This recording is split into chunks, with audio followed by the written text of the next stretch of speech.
Shannon held her breath against the acrid stench of the cavern, her back scrunched flat against the rough, unnaturally warm stone. Just press forward. She desperately pushed back her fear. One way or another, this will all be over. You just have to keep pressing forward. But her feet wouldn't move. She forced her eyes open and could make out the outline of the beast, like a great leather cloak draped over bumpy furniture, only about 1,000 times bigger. His sides rose and fell in gentle but steady heaves while he slumbered. If she turned back now, perhaps she could survive. But doing so meant going back to what had driven her to this insanity in the first place. As she timidly moved one foot forward, she recited from the Wizard's Practical Guide to Dragons under her breath. Dragons like puzzles. Dragons love gold. Dragons can be swayed by flattery and bought with presents. She touched the strap of her knapsack and prayed her offering would be enough. Another step, her stride stronger now. One way or the other, this was going to end. The dragon moved. She swallowed a scream. Her legs gave out underneath her, and she collapsed against the wall. Oh, why did I ever come to Regone? Why didn't I listen to Martin? The dragon had not stirred. She could still back out. But then what? No, something needed to be done. Stepping from the wall, she shouted, "Dragon!" Her voice cracked, but echoed loudly. For a moment nothing happened, but then, all at once, the dragon stirred, unfolding to its full size. Its neck arched upwards like a great serpent. A burst of flame shot from its nostrils, causing its slate-gray scales to glow red. Then the cave plunged back into darkness, except for the green glow of the beast's cat-like eyes. Shannon gasped and staggered backwards.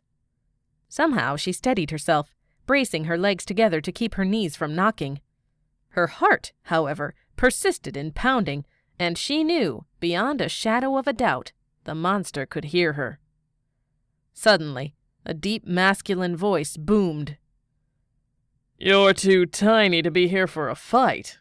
Did the peasants think if they sent you as a meal I'd stay away from their sheep? If so, I'll have to tell them you aren't even a healthy appetizer."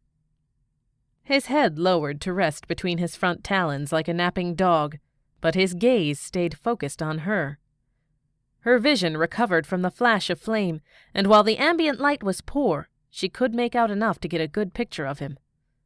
His head was shaped roughly like that of a horse, but with a beak-like upper lip, sharp as an eagle's maw.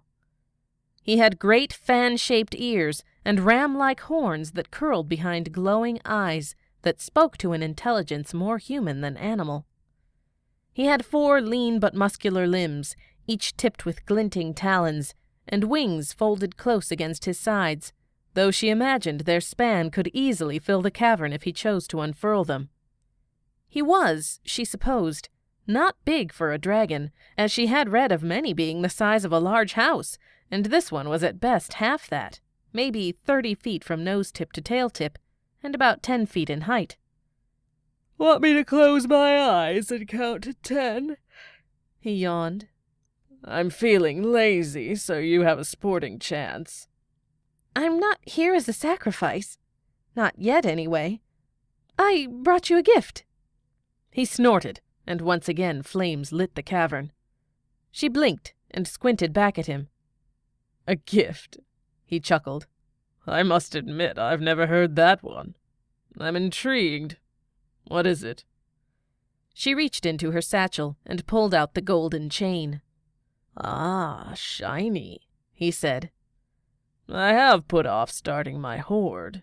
Once a dragon nests on a pile of gold and sets down roots, moving becomes awkward." "I was hoping I could talk you into leaving," she stuttered. "This is a very nice cave," he said. "It's going to take a lot more than a necklace to get me to vacate, especially since they apparently send girls to do their fighting here. Unarmed ones at that. Are they out of knights?